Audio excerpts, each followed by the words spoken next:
मेरे साथ बोलिए, भारत माता की।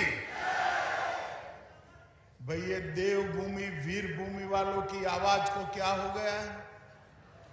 ऐसी आवाज होती है। फिर से उत्तराखंड में पूर्ण बहुमत की भारतीय जनता पार्टी की सरकार बनानी है। मेरे साथ दोनों हाथ उठाइए, विजय के संकल्प का मुट्ठी बींचिए और प्रचंड आवाज से बोलिए, भारत माता की,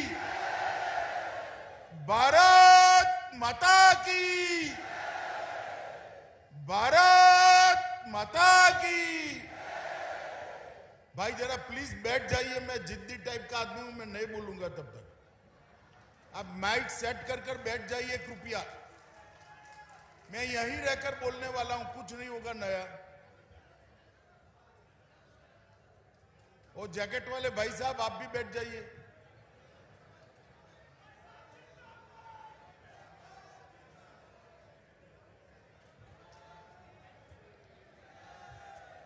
सभी का धन्यवाद। आज के ये महत्वपूर्ण कार्यक्रम में उपस्थित देवभूमि के युवा मुख्यमंत्री भाई पुष्कर सिंह धामी जी, आज जिनके निमंत्रण पर मैं यहां पर आया हूं, ऐसे उत्तराखंड के सहकारी मंत्री और मेरे मित्र डॉक्टर धन सिंह रावत जी, हमारे केंद्रीय मंत्री श्रीमान अजय भट्ट जी, हमारे पूर्व मुख्यमंत्री त्रिवेंद्र सिंह रावत जी, विजय बहुगुणा जी, तीरथ सिंह रावत जी, मेरे साथ यहां पर उपस्थित सतपाल महाराज जी, डॉक्टर हरक सिंह रावत जी, श्री मदन कौशिक जी, जो भारतीय जनता पार्टी के प्रदेश अध्यक्ष हैं, यहां पर उपस्थित सांसद साथी श्री दुष्यंत कुमार जी, लोकेट चटर्जी बहन, श्रीमती रेखाबेन वर्मा, मंच पर उपस्थित उत्तराखंड के कैबिनेट के सारे सम्मानित सदस्यगण, और आज जिनको मिलने के लिए मैं थोड़ी अस्वस्थता होने के कारण भी आया हूं, ऐसे देवभूमि वीर भूमि के मेरे प्यारे भाइयों और बहनों को मेरा नमस्कार। आज मैं यहां पर आया हूं, इस वक्त फिर से एक बार याद कराता हूं कि देवभूमि का ये वीर भूमि उत्तराखंड की रचना करने का काम श्रद्धेय अटल बिहारी वाजपेयी जी ने किया। न जाने कितने युवा ये आंदोलन करते करते मांग पर, ये उत्तराखंड की मांग पर शहीद हो गए थे। उस वक्त ये भारतीय जनता पार्टी भी उत्तराखंड के युवाओं के साथ ये मांग को बुलंद कर रही थी। मैं सिर्फ स्मरण कराना चाहता हूं मित्रों, उत्तराखंड के युवाओं पर गोली किसने चलाई थी? जरा याद करिएगा। और मैं गत चुनाव में आया था, मैंने कहा था अटल जी ने उत्तराखंड को बनाया है, मोदी जी इसको संवारेंगे। और आज 4.5 साल के बाद आया हूं, उत्तराखंड का चौमुखी विकास हुआ है। मैं आराम से बाद में इसके बारे में बात करूंगा, मगर मैं आज भी कहना चाहता हूं कि अभी भी उत्तराखंड में जो कुछ भी काम बच गया है, हमारे युवा मुख्यमंत्री भाई पुष्कर सिंह धामी के नेतृत्व में इसको समाप्त करने के लिए भारतीय जनता पार्टी कटिबद्ध है मित्रों। और इस वादे से हम कभी पीछे मुड़कर देख नहीं सकते।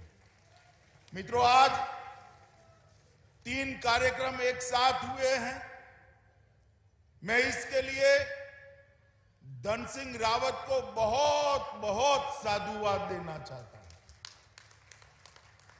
तीनों कार्यक्रम का अपना अपना महत्व है। सबसे पहले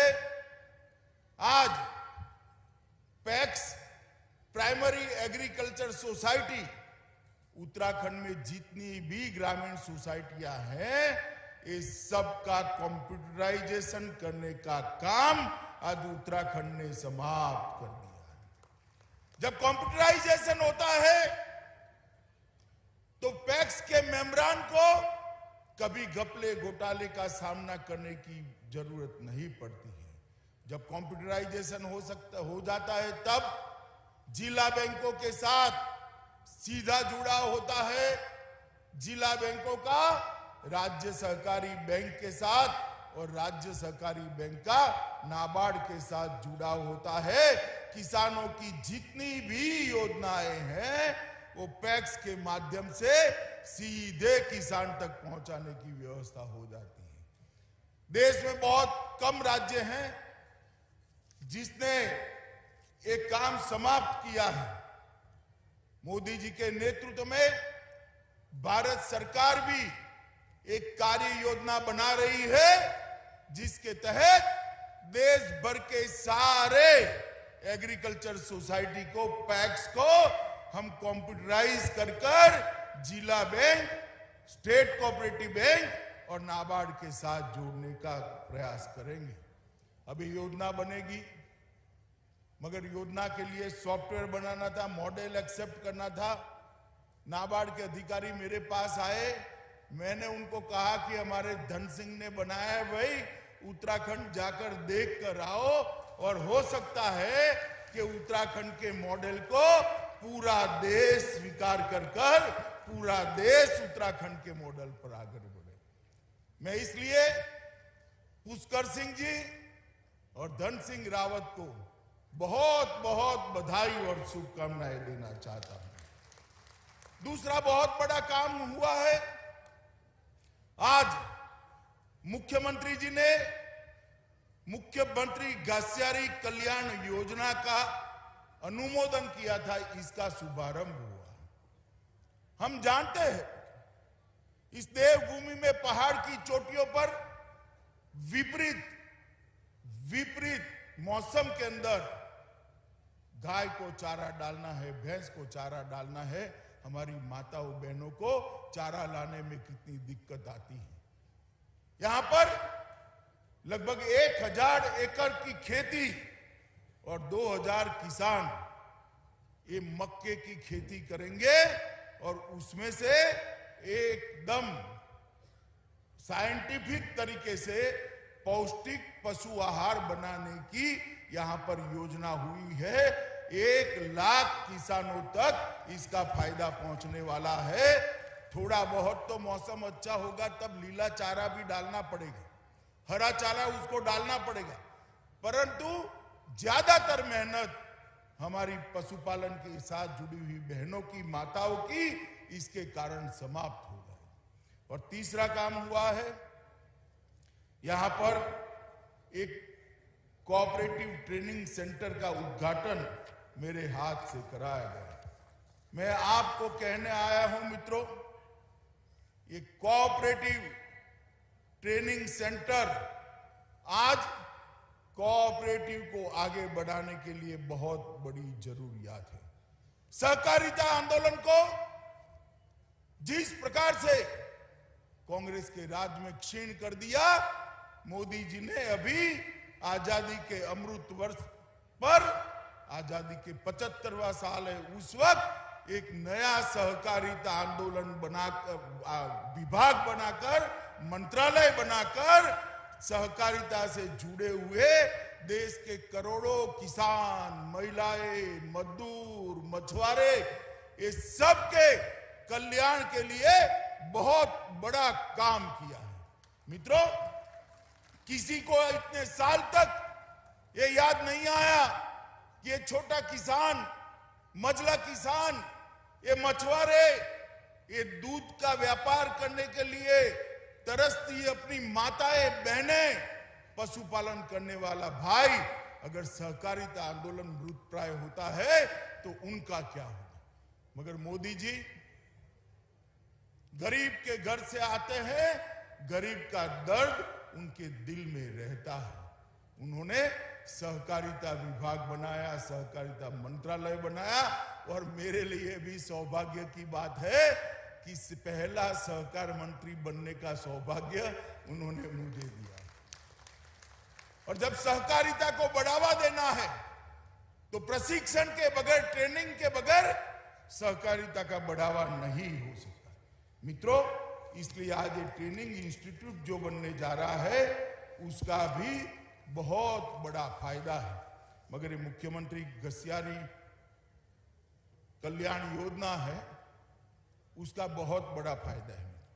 50% सब्सिडी पर, सिर्फ 2 रुपया किलो पर इनको ये पशु आहार दिया जाएगा। ढेर सारे अकस्मात से, ढेर सारी आपदाओं से ये माताएं बहनें बचेगी।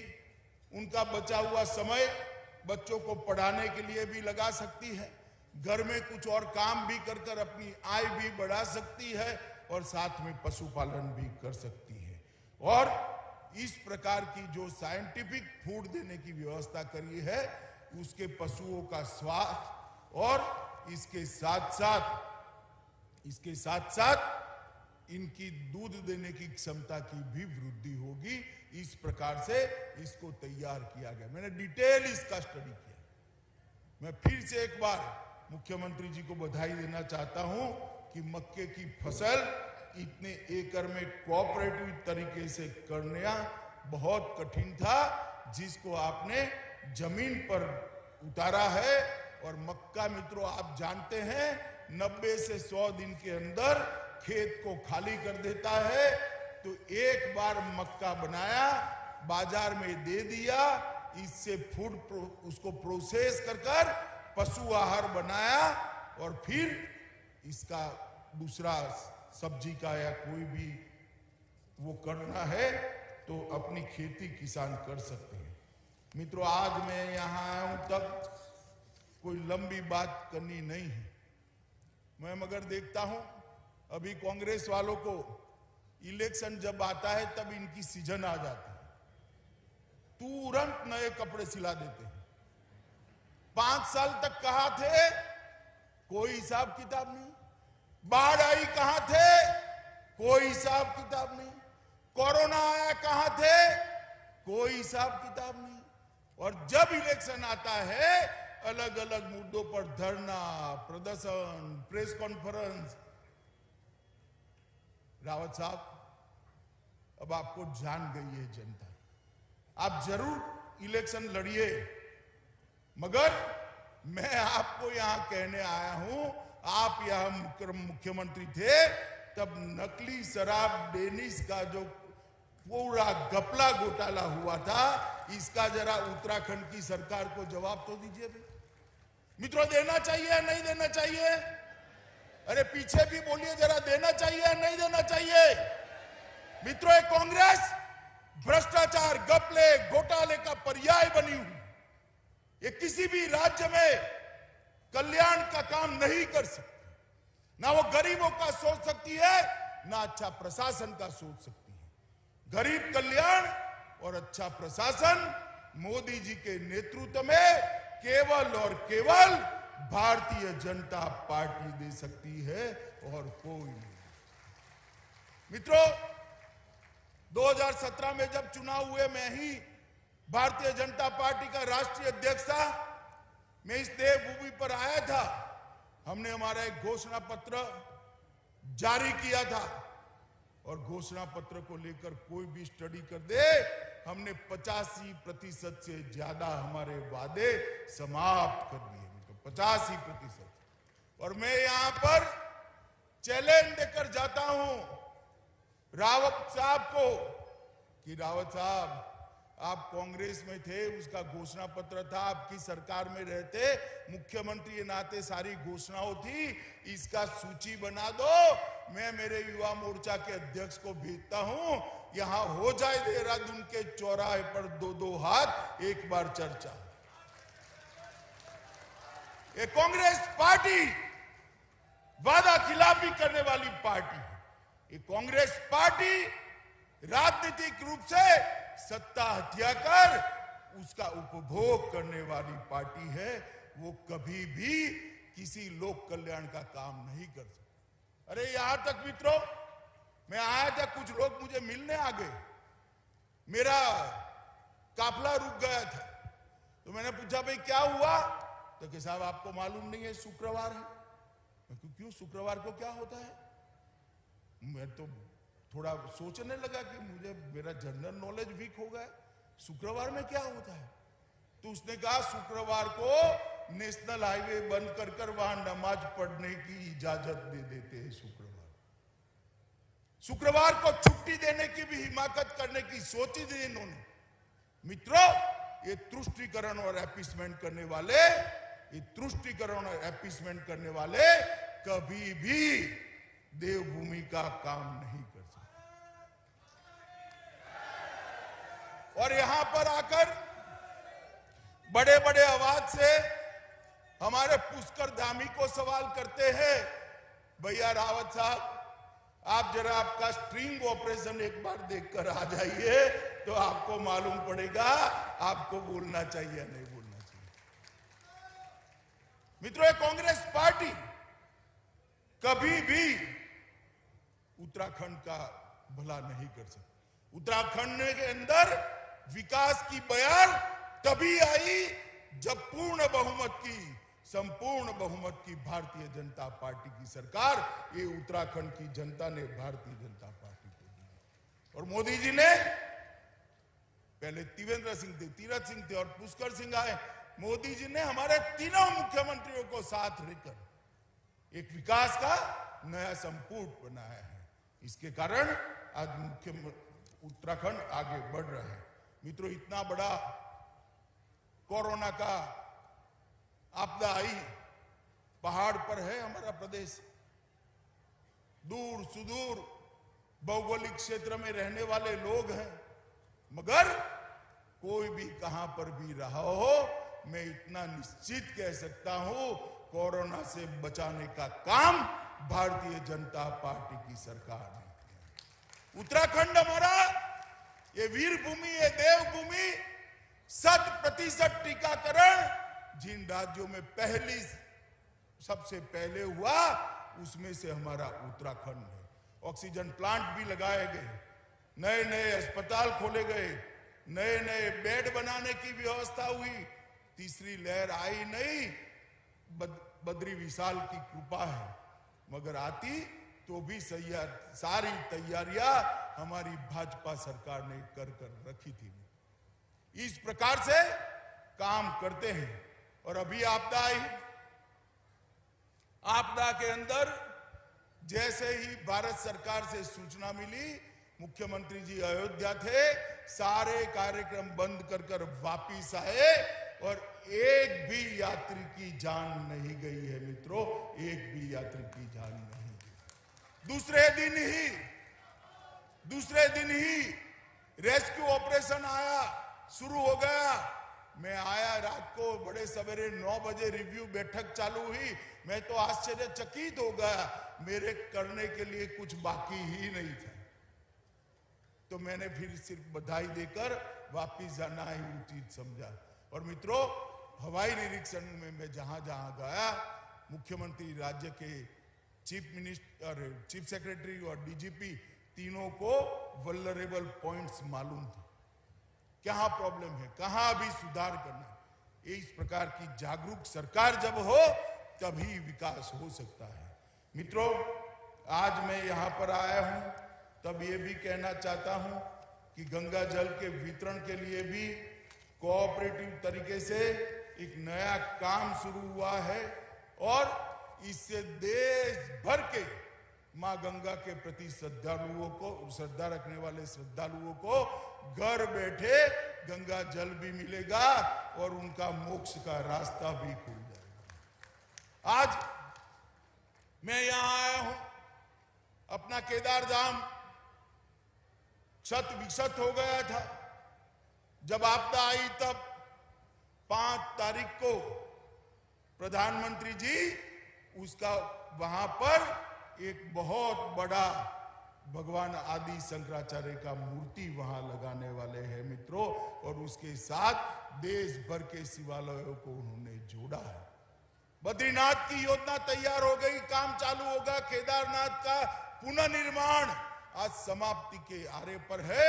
और आपका 4 धाम संपर्क का जो सुधार था वो 890 किलोमीटर का 11,680 करोड़ के खर्चे से 4 लेन रोड, अरे 4 वेदर रोड, 365 डे रोड आज समाप्ति की ओर जा रहा है। ये भारतीय जनता पार्टी भी कर सकती। उनको तो डर लगता था कि भाई केदार धाम का मंदिर बना लेंगे तो अपनी वोट बैंक क्या सोचेगी। रावत साहब आप डरिए, हम किसी से नहीं डरते। ये बद्री विशाल और केदार धाम उत्तराखंड का नहीं पूरे भारत का गौरव है, उसका पुनर्निर्माण होना ही चाहिए। अमृतसर कोलकाता औद्योगिक गलियारे के लिए 20,000 करोड़ का निवेश, ऋषिकेश कर्णप्रयाग नई रेल लाइन 125 किलोमीटर की 24,659 करोड़ का रेल निवेश, राष्ट्रीय राजमार्ग के नगीना काशीपुर खंड को 4 लेन का बनाना 2500 करोड़ का निवेश, काशीपुर सीतारखंड नेशनल हाईवे 74 757 करोड़ का निवेश, विष्णुगढ़ पीपलकोटी जल विद्युत परियोजना 450 मेगावाट की 3860 करोड़ का निवेश, तपोवन विष्णुगढ़ जल विद्युत परियोजना 5867 करोड़ का निवेश, हरिद्वार देहरादून चौड़ीकरण योजना 593 करोड़ का निवेश, Lata Tapovan hydro electric power project 1527 crore का निवेश, मुजफ्फरनगर हरिद्वार चौड़ीकरण 754 करोड़ का प्रोजेक्ट, किसाऊ 660 जल विद्युत परियोजना 7,000 करोड़ का project, Tehri pump storage plant 4,825 crore का प्रोजेक्ट और देवबंद रुड़की नई लाइन परियोजना 780 करोड़ का प्रोजेक्ट। मित्रों, 85,000 करोड़ के प्रोजेक्ट ये छोटे से राज्य में मोदी जी ने एक 5 साल के अंदर भेजने का काम करा है। मैं पूछना चाहता हूं कांग्रेस के नेताओं को, मैंने तो भारत सरकार ने क्या किया इसका हिसाब दे दिया 5 साल का, 2017 से 2022 तक। भाई आपकी भी 10 साल सरकार रही थी, सरदार मनमोहन सिंह इसके प्रधानमंत्री थे, रही थी या नहीं रही थी बताओ भाई, रही थी ना। अब कांग्रेस वालों को मैं सार्वजनिक रूप से कहकर जाता हूं, ये 10 साल के अंदर आपने उत्तराखंड से के लिए क्या किया इसका हिसाब जरा ये देवभूमि की जनता को दीजिए। ऐसे नहीं चलता है, आरोप कर कर भाग जाना, आंदोलन करना, कॉन्क्रीट विकास करना पड़ता है। हमने 85,000 करोड़ के काम गिना दिए, सब पर अभी काम चल रहा है। 5 साल के अंदर 85,000 करोड़ के काम, इसके आधे भी अगर आप 10 साल के अंदर गिना लो तो फिर माने आपकी बात को, मगर वो आएंगे ही नहीं। यहां से चले जाएंगे राहुल बाबा के वहां, फोटो खिंचाएंगे, ट्वीट करेंगे और फिर मानेंगे उत्तराखंड का भला होगा। मित्रों, ये लोग कभी उत्तराखंड का भला नहीं कर सकते, उत्तराखंड के गरीबों का भला नहीं। केवल और केवल मोदी जी के नेतृत्व में, पुष्कर धामी के नेतृत्व में भारतीय जनता पार्टी ही उत्तराखंड का भला कर सकती है और कोई नहीं कर सकता। और हम तो मानते हैं अटल जी ने उत्तराखंड को बनाया है, उत्तराखंड का विकास करने का हमारा नैतिक दायित्व है, हमारी जिम्मेदारी है। मैं आज कहने आया, उत्तराखंड की गरीब माताओं के घर में आज तक गैस नहीं जाता था, गैस भेजने का काम नरेंद्र मोदी जी ने किया। उत्तराखंड के गरीबों के घर में बिजली भी नहीं थी, एक लट्टू भी नहीं था, बिजली पहुंचाने का काम नरेंद्र मोदी जी ने किया। उत्तराखंड के हर गरीब के घर में शौचालय बनाकर माताओं और बहनों को शर्म से मुक्त करने का काम भारतीय जनता पार्टी की नरेंद्र मोदी सरकार ने किया है। उत्तराखंड के हर घर के अंदर एक हेल्थ कार्ड जिसमें 5 लाख रुपया का आयुष्य का खर्चा भारत सरकार और उत्तराखंड सरकार उठाती है, ये भेजने का काम भारतीय जनता पार्टी की नरेंद्र मोदी सरकार। और मित्रों, ये दुर्गम क्षेत्र के अंदर भी हर घर के अंदर नल से जल पहुंचाने का भी हमारा संकल्प है। और मैं विश्वास दिलाता हूं कि दिसंबर 2022 के पहले उत्तराखंड के हर घर के अंदर जल नल से पहुंचेगा और शुद्ध पीने का पानी माताओं बहनों को दूर से नहीं लाना पड़ेगा। अब जरा मुझे कांग्रेस वाले जवाब दे, क्या किया 70 साल? 4 पीढ़ी ने शासन किया, आपने क्या किया? अरे बैंक अकाउंट नहीं दे पाए थे, गरीबों के 45 करोड़ बैंक अकाउंट खोलने का काम हमारे नेता और देश के प्रधानमंत्री नरेंद्र मोदी जी ने किया है। मित्रों, मैं तो आज ये वीर भूमि उत्तराखंड की जनता को बताने आया, उत्तराखंड में कोई घर ऐसा नहीं है जहां से जवान या तो सेना में नहीं या सीएपीएफ में नहीं। देश की सुरक्षा करने के लिए उत्तराखंड के जवानों ने हमेशा अपना सर्वोच्च बलिदान दिया है। ये वीरों की भूमि है, ये वीर भूमि है। और जब 1 रैंक 1 पेंशन की बात थी, 70 साल तक राज करने वाली कांग्रेस जवानों के लिए 1 रैंक 1 पेंशन की बात ही नहीं करती थी। आपने आशीर्वाद दिया, सभी सीटें भारतीय जनता पार्टी को दे दी, मोदी जी को आपने प्रधानमंत्री बनाया। एक ही झटके में 2016 में 1 रैंक 1 पेंशन का मसला समाप्त कर लाखों जवानों के घर में उनका अधिकार देने का काम ये भारतीय जनता पार्टी की सरकार ने। मगर मित्रों, गड्ढा बहुत बड़ा है, 5 साल में नहीं भरेगा। हमें एक मौका दीजिए, मैं आपको वादा कर जाता हूं, एक मौका दीजिए, हर घर में खुशहाली लाने का काम मोदी जी और हमारे पुष्कर धामी की टीम बनकर करेगी। हम लोग विकास में मानते हैं, हम लोग गरीबों का दर्द जानते हैं, क्योंकि हमारा नेता ही चाय बेचने वाले के गरीब परिवार में जन्म हुआ है। मित्रों, मैं फिर से एक बार आप सब लोगों को निवेदन करता हूं, आज जो 4 योजनाओं का शुभारंभ हुआ है उसकी शुभकामनाएं देता हूं। और साथ में आने वाले दिनों में उत्तराखंड की जनता कोई गलत फैसला न करे। भारतीय जनता पार्टी का साथ दीजिए, मोदी जी पर विश्वास करिए और पुष्कर धामी को मौका दीजिए, हम उत्तराखंड को बदल कर रखें। बहुत सारी माताएं बहनें आई, घर में मटका खरीदना होता है तो ऊपर टकोरा लगाते हैं ना, पक्की है या कच्ची है, मटकी लगाते हैं या नहीं लगाते?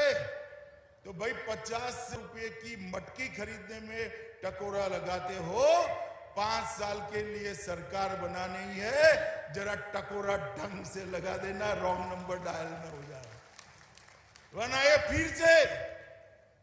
फिर से आरोपों की राजनीति करेंगे, काम कुछ नहीं करेंगे और भ्रष्टाचार का बयार आ जाएगा।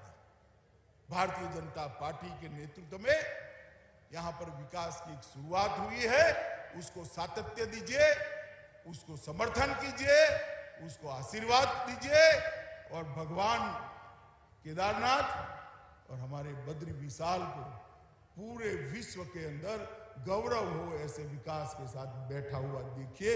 इतनी ही बात कर मेरी बात को, मेरे शब्दों को विराम देता हूं। मैं आप सभी से निवेदन करता हूं, एक संकल्प के लिए दोनों हाथ उठाइए, मेरे साथ उठाइए दोनों हाथ,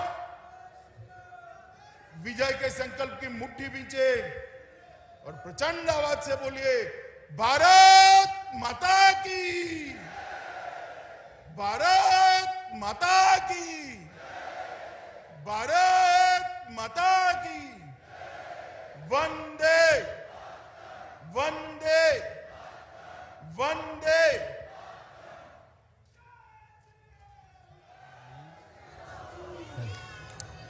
धन्यवाद बाली। इससे पहले कि धन्यवाद ज्ञापन के लिए हमारे Subscribe to our channel by clicking the subscribe button. Click the bell button and enjoy the latest uploads from our channel.